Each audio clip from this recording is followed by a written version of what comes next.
This video will cover the circumstances under which you should or should not dig or excavate invasive knotweed.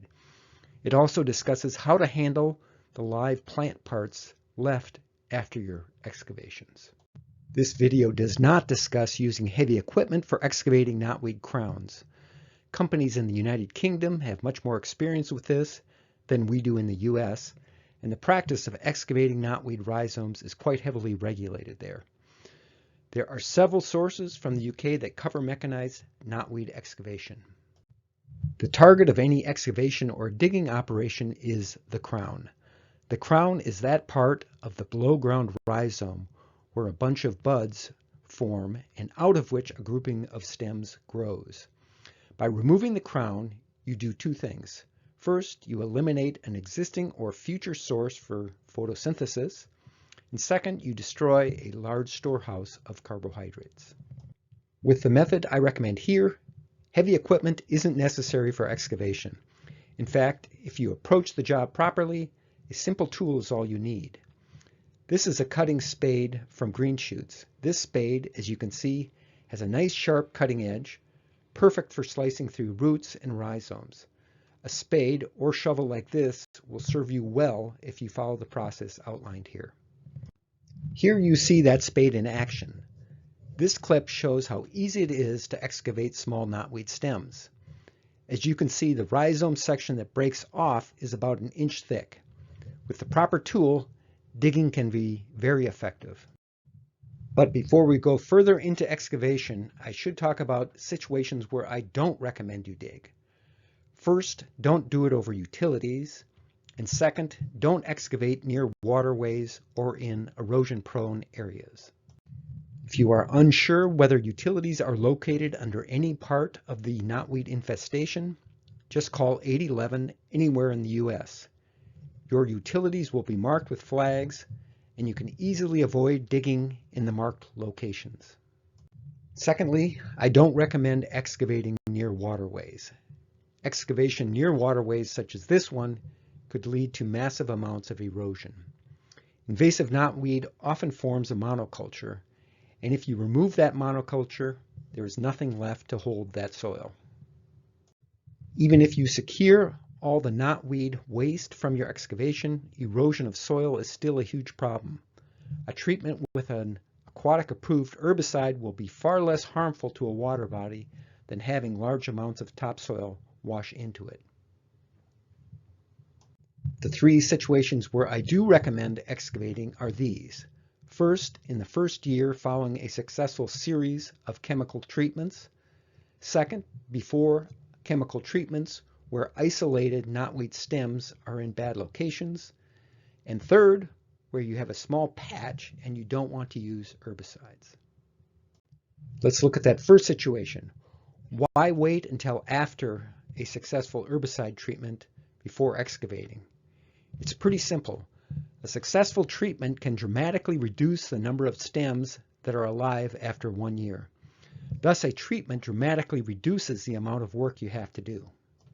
If you don't treat first, you will be dealing with large stems like these. And you will be dealing with potentially huge crowns like these ones that were dug up in an old knotweed patch in Germany. These crowns are as wide as 10 inches in some places. Removing crowns like these is a tremendous amount of work, and it's not just the size. The wood in these old crowns is much harder than in younger crowns. If you treat first and then excavate the next year, the knotweed stems will be much smaller. And correspondingly, the crowns will be much smaller. This one is a typical size.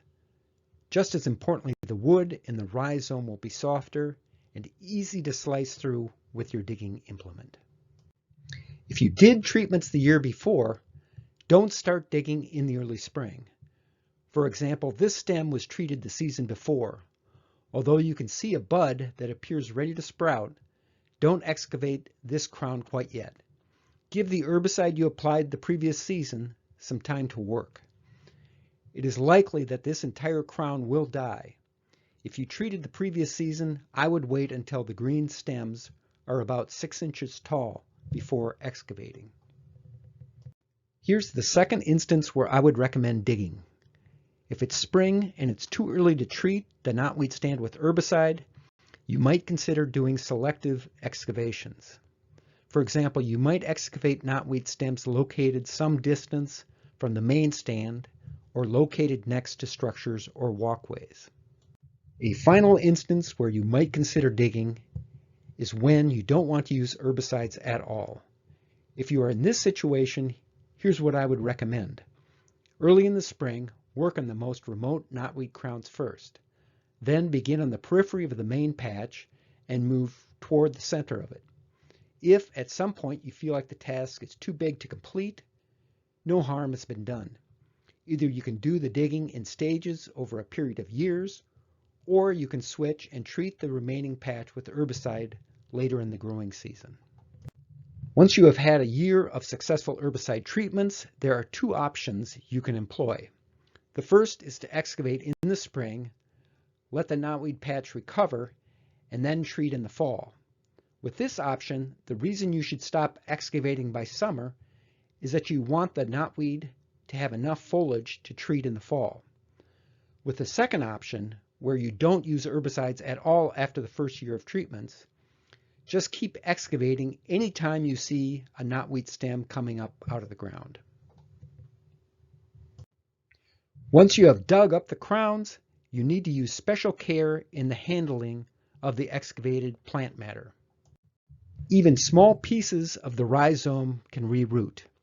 Research indicates that rhizome pieces less than 1 gram in size, way smaller than 1/10 of an ounce, can reroot. Therefore, even small pieces like these are of concern. Let's look at the stems first. Any brown stems can simply be left on the site. Even though the stems themselves pose no risk of rerooting, the stems may have seeds attached to them. Although knotweed seeds are not the typical way invasive knotweed spreads, why risk it? With green stems, you will need to be a bit more careful. If the site is dry and there is little risk of off-site movement, you can stack them. If there is risk of off-site movement, consider, for example, bundling them and securing them with twine. With the excavated crowns, do the following. If your site is moist or off-site movement of the dug crowns is possible, store the crowns in plastic bags and place them in full sun. Store them for 2 to 3 months. If the site is dry and there's little chance of off-site movement, you can spread the knotweed crowns on the ground in a dry location. These crowns were dug in the spring and spread out in a sunny location with low moisture where there was no risk of off-site movement. None of the crowns rerooted, even though some of the rhizomes were well over 1 inch thick. But anytime you have green stems or excavated crowns, check them regularly. This excavated crown, for example, was left in a location that was a little too moist and shaded. Under these conditions, new stems can grow. If possible, I strongly suggest keeping all invasive knotweed waste on the site where it originated. That's the easiest and safest solution of all. If that's not possible, before you send any of the excavated rhizomes or stems to a landfill or compost site, check local and state regulations for proper disposal. If disposal is allowed, check the rhizome chunks and stems for any live tissue before disposal. You want to make sure those rhizomes and the stems are completely dead. Once finished with your excavations, consider planting native plants on the site. You can use the holes from which you remove the crowns to plant a native tree or shrub.